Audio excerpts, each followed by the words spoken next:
Good evening, fans, and welcome once again to the Coach's Corner here on the campus of West Virginia State University. I'm your host, Lee France. On tonight's show, we'll talk to senior kicker Craig Whistler of Toledo, Ohio, and senior offensive lineman Ryan Miller of Chicago Heights, Illinois.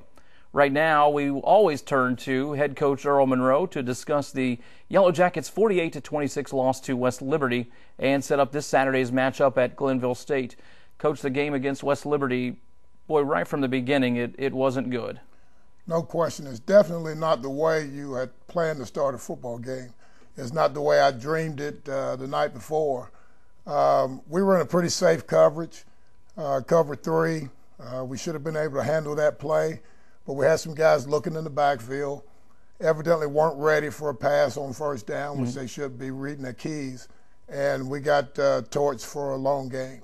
And not only reading their keys, but Zach Amadro is the most prolific passer now in conference history. They probably should have been looking for pass based on that. No question. If they read their keys and do what we teach them to do, they should have been in position. They were close. I think the safety was awful close, and one of the corners were close, but they made a perfect throw and a good catch, and got off to a 7-0 start with 3 seconds in the ball game. Is it one of those things now you're glad to see Zach finally graduate? No question. It seems like he's been there about 10 or 12 years, I think. But he's been a great quarterback for our league, a great ambassador for our league. And that's the kind of competition you want to play against every week. You know, they feed off of that 62-yard touchdown pass, and they go to an interception and takes them down to the 3-yard line and score. I mean, before you know it, you're in the hole 14-0. No question. We've been digging holes for ourselves and can't get out of them. Against a really good team like that, you don't want the turnovers. You don't want to get behind that early. And we'd hope that maybe we could get ahead and build from the momentum from the crowd, but it didn't happen for us Saturday.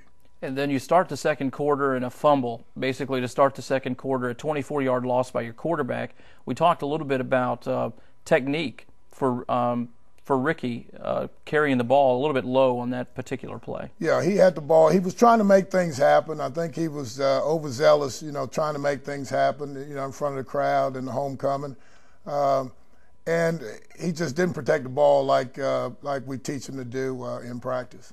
How disappointing is it to lose? Obviously disappointing to lose, but on homecoming especially, is it any extra oomph to it, I guess? Well, we were undefeated in homecoming games as a staff. We were trying to keep that going.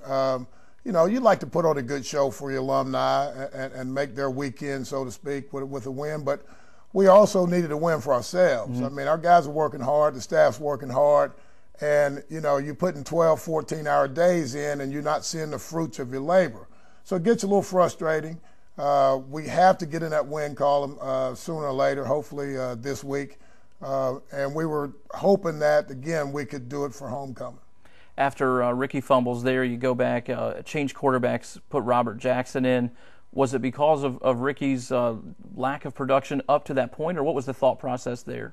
Probably a little bit of everything. Coach Shaw actually is the one that made the decision. He's the offensive coordinator. And he gets a chance to look in those guys' eyes, on the sideline and see what they're looking like. Again, Ricky was pressing a lot. I mean, he was trying to make plays, and he's a young quarterback, inexperienced quarterback, and he was pressing a lot. And we've been playing 2 quarterbacks all year.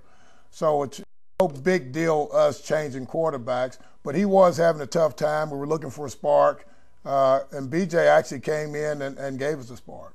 You had a lot of fourth down and shorts, fourth down conversions that you couldn't convert, and that seems to be the theme also this year.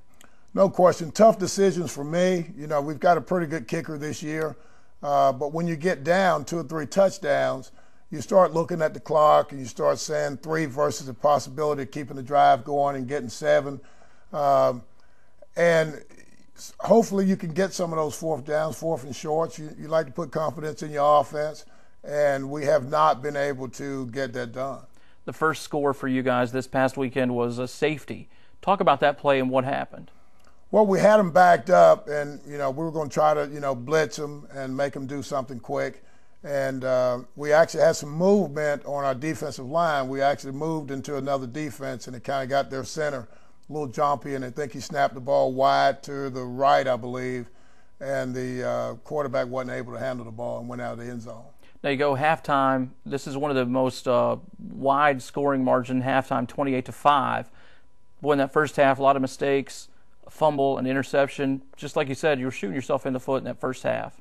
No question. I mean, at halftime, we told our guys, 3 plays. I mean, 3 plays, it's 21 points. I mean, the first play of the game, we give up a long touchdown. Then we've got like a 3-yard drive, and I think we held them to like 3 or 4 downs before they scored. The next score was a really short drive. And, if we don't do those things, we're, relatively in the ball game. So we want to come out and try to eliminate mistakes and see if we could put a full half together, both offensively and defensively, and try to get back in the football game. Now, you come out of the tunnel and start the third quarter with a punt. You go, but that punt is fumbled. You recover, and you set up a 7-yard touchdown to Landon Johnson. Talk a little bit about that play and some momentum swing there in your favor. No question. We were looking for something to happen, and it all happened negatively that first half. And, when that ball hit the guy on the leg, we were able to recover it. I didn't know they were going to give us the ball for a while. The referees kind of got together, and they ended up giving us the football. We were able to drive that in and get a score, and it was a huge momentum change. I thought we actually, were going to get the swing, but we come back, and we were going to do a pooch kick. And what was not going to be an onside kick, it was going to be a pooch kick down to their 30-yard line. We worked on it in practice, and we kind of caught a little bit too much of the tee, and it ended up being just like a 10-yard, looks like an onside kick. Gave them really good field position again, and they were able to drive down, I think, that drive and score, and kind of negated the score that we just have. So it was kind of deflating when that happened. Tell me a little bit about Glenville State coming up this week. They are only 2-2 in the conference, but still considered one of the elite teams. No question. They're very good skilled. They've got some new guys at quarterback, so they're kind of, going through some of the growing pains that we're going through. But they're very well skilled in the receivers and running backs. Coach Filler does a good job with the offense. He runs a spread offense. They'll give you a lot of passes. We've got about 7 or 8 plays, 7 or 8 pages of passes that they run. So we're going to have to be disciplined on defense again in our pass defense. And they're going to be a formidable opponent this weekend. Now, even at 0-6 right now, you said you can't, can you or can you not, I guess, push the panic button at this point? I know you don't want to tear your players down like we've mentioned in past shows, but it feels, at least to me, like a panic type situation.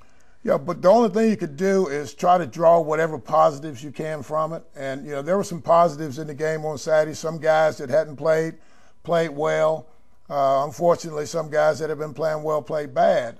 But at this point, we're trying to put the positive together. We can't trade those guys in. We have to rally around those guys. The same 60 guys, we have to get on a bus early Saturday morning, drive to Glenville, and get them in a position to try to win a football game. So there are some positives. The guys are playing hard. They're working hard.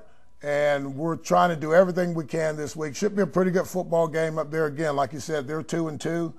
It's a game we can win, but we have to eliminate mistakes. We have to get some confidence, work hard, and eliminate those mistakes. Well, best of luck to you this weekend at Glenville, and hopefully bring back a Yellow Jacket victory for all of us. Oh, we need one really bad. Absolutely. Time now, Coach, to take a break, and we'll return with senior kicker Craig Whistler here on Sun Lake Channel 22. It's the West Virginia State University Coach's Corner.